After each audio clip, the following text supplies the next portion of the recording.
Mason Petitz reflects on his life, explaining that he originally had aspirations of becoming a lawyer, but decided to drop out of law school after only 1 year. The reason for his change of heart stemmed from a desire to escape a conventional, stereotypical life. Instead, he enlisted in the U.S. Army, where he excelled in his training and earned a place in the Special Forces. It was during this time that he fell deeply in love with his wife, Jenny, and together they had a daughter, Casey. However, tragedy struck during a mission in Paldonia, South America, where his team was tasked with assassinating the brutal dictator Juan Venegas. The mission went horribly wrong, leading to the death of Mason's comrades, and Mason himself was critically injured. This traumatic experience forced him to return home, where he eventually decided to resume his legal career, hoping to leave his past behind.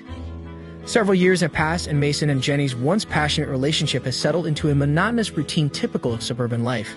Just when Mason begins to feel trapped in this unfulfilling existence, he receives a visit from an old acquaintance, Sebastian Earle, who was once his superior in the Army and now runs a private security firm called CDI, Contract Defense Initiatives. Sebastian presents Mason with a tempting offer, a high-paying job that involves protecting a journalist who is set to travel to Paldonia to interview Venegas. Despite Mason's reservations, primarily because he holds Venegas responsible for the deaths of his teammates, he is persuaded by Sebastian's offer of $20,000 for the mission. Before heading out, Mason conducts research on Claire Wellington, Alison Brie, the journalist he is hired to protect. Claire is a renowned reporter whose reputation was severely tarnished after she was involved in a fact-checking scandal, making this assignment her chance at redemption. As Mason prepares for the mission, tensions rise at home. Jenny and Mason argue, and it becomes clear their relationship is strained. In the heat of the argument, Mason agrees to move out of the house, but his decision to take on the dangerous mission further fuels Jenny's anger. She expresses her fear of losing him again, but despite her protests, Mason leaves. He meets up with Claire, and together they travel to Paldonia, where Claire shares that Venegas has only just agreed to this interview, a pivotal moment that could salvage her career. Upon their arrival, Venegas personally picks up Claire and Mason from the airport. Claire and Venegas quickly bond over a mutual connection. Ellie, Claire's college roommate, who introduced them. Venegas presents a picture of himself as a leader who has brought stability to his country, though Mason notices that the people of the capital seem to harbor resentment toward him. On the way to Venegas' estate, their convoy is ambushed by militants, leading to a fierce battle that leaves all of Venegas' security detail dead. Mason springs into action, skillfully eliminating the attackers and saving both Claire and Venegas. In the aftermath, Venegas thanks Mason, explaining that the attack was part of a coup attempt. Although Mason is eager to leave the country immediately, Claire is determined to stay, believing the developing story is too important to walk away from. Meanwhile, Colonel Jan Cohorst, a high-ranking military official, receives troubling news that all his men have been killed in the ambush. As Mason, Claire, and Venegas make their way through the dense jungle, Mason contacts Sebastian, who directs them to a clearing where they can be extracted. During their journey, Venegas contacts his nephew George Vasquez and discovers that George was responsible for orchestrating the assassination attempt in an effort to seize power and install himself as president.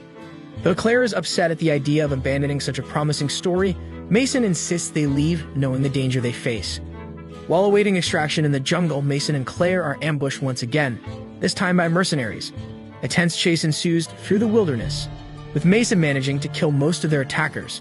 Just when things seem dire, Venegas reappears, saving Mason and Claire from a final assailant.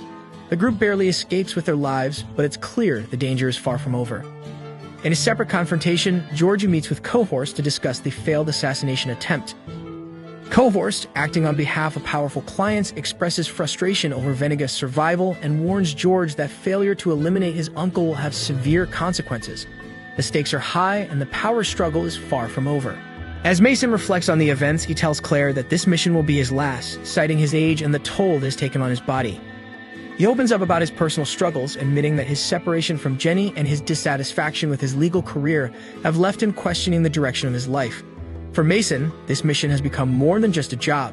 It is a turning point that will force him to confront the choices he has made and the future he wants to pursue. Venegas takes Mason and Claire to a remote village in Paldonia, a place where Venegas spent his childhood and where the locals still hold him in high regard. The village is a sharp contrast to the chaotic world of politics and conflict that Venegas now navigates, and its residents view him as a hero who has fought to protect their way of life. Claire takes this opportunity to conduct and film her long-awaited interview with Venegas. During the conversation, Venegas opens up about the true nature of his presidency, admitting that it has long been backed by foreign powers with vested interests in Poldonia's abundant natural metal resources. These outside forces initially supported his leadership because they believed they could exploit the country's wealth, but their support dwindled when Venegas began pushing for Poldonian independence and prioritizing the well-being of his people over foreign interests. After the interview, tensions shift in a personal direction. Back in their shared bedroom, Claire attempts to seduce Mason, hoping to turn their professional relationship into something more intimate. However, Mason, loyal to his wife despite their separation, rejects Claire's advances. Feeling conflicted, Mason contacts Sebastian to try and understand the bigger picture of the mission he has been drawn into. It is during this conversation that Mason learns the shocking truth. His real mission was never about protecting Claire or Venegas. Instead, Sebastian reveals that Mason had been sent to assassinate Venegas, a plan that George Venegas' own nephew had orchestrated to secure control of the country. The situation becomes even more complicated when Sebastian explains that a group of South Africans, led by the ruthless Cohorst, is intent on seizing control of Poldonia's valuable metal resources. Before Mason has time to process this information, Cohorst and his men arrive at the village, forcing Mason, Claire, and Venegas to flee for their lives. Their only escape is on horseback, leading to a high-stakes chase through the rugged terrain. During the chaos, Mason and Venegas manage to break away, but Claire is captured by Cohorst's forces.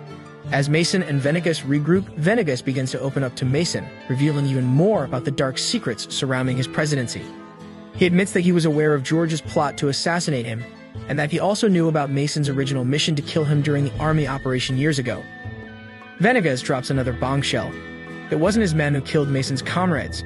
Instead, it was a result of friendly fire from competing contractors, hired by opposing factions looking to control the outcome of the mission. Venegas also reveals that he has been manipulating the political landscape for years by secretly funding the opposition party's leader and paying rebels as part of a propaganda campaign designed to boost Poldonian nationalism. Desperate to rescue Claire, Mason reaches out to Sebastian for help. Sebastian agrees to broker a trade with the South Africans for Claire's safe return. However, just as the deal is about to go through and Venegas is about to be handed over, the situation takes an unexpected turn. A mob of angry Poldonian citizens, outraged by the foreign presence in their country, arrives on the scene and launches an attack on the mercenaries. Amid the chaos, Mason, Venegas, and Claire take advantage of the distraction to sneak into the presidential palace. Claire, ever the journalist, begins live streaming the event on her phone, determined to broadcast the truth to the world. Inside the palace, Venegas and George finally come face to face and, in a moment of unexpected reconciliation, agree to put their differences aside. However, their peace is short-lived when General Martinez bursts into the room and shoots Venegas. Luckily, Venegas is unharmed, and in the ensuing struggle, he kills Martinez. Tragically, George is caught in the crossfire and dies from a stray bullet, leaving Venegas to mourn the loss of his nephew. As the battle rages on outside, the Poldonian military, originally aligned with the South African mercenaries, is moved by Venegas' passionate speech. Venegas calls on the soldiers to join him in defending their country, and his words resonate with them, sparking a change in loyalty. The soldiers turn on the mercenaries and a fierce firefight breaks out. Meanwhile, Claire continues to film everything, capturing the dramatic turn of events on camera.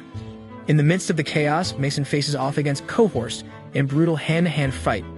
During their struggle, Cohorst reveals that he was the one responsible for killing Mason's team all those years ago. Just as Cohorst gains the upper hand, Claire intervenes, knocking him unconscious and saving Mason's life. With Cohorst incapacitated, Mason finishes off the remaining mercenaries. At that moment, Sebastian arrives with reinforcements, and together with the Poldonian military, they manage to drive out the South Africans for good. The battle is over, but the aftermath of the conflict is just beginning to unfold. News outlets around the world pick up Claire's footage, reporting on the heroic efforts of the Poldonian people and the exposure of foreign exploitation. In the following weeks, Venegas announces that he is stepping down as president, and he makes a historic promise that Poldonia will hold free elections for the first time in its history. He also pledges to invest heavily in the country's health and education systems, ensuring a brighter future for the Poldonian people. Mason, having completed his mission, returns home to Jenny and Casey. The experience has given him a new perspective on life, and he is determined to reconnect with his family. To his surprise, Mason discovers that Venegas has left him a gift, $5 million, a token of gratitude for saving his life. With newfound purpose and financial security, Mason decides to focus on what truly matters, spending time with his family and building a better future for them. Thanks for watching, everyone. If you enjoyed this video, don't forget to hit that like button and subscribe to the channel for more awesome content like this. I'd love to hear your thoughts, so feel free to drop a comment below. And if you think someone else might enjoy this, go ahead and share it with your friends. Your support helps the channel grow, and I really appreciate it. Stay tuned for more, and I'll catch you in the next one.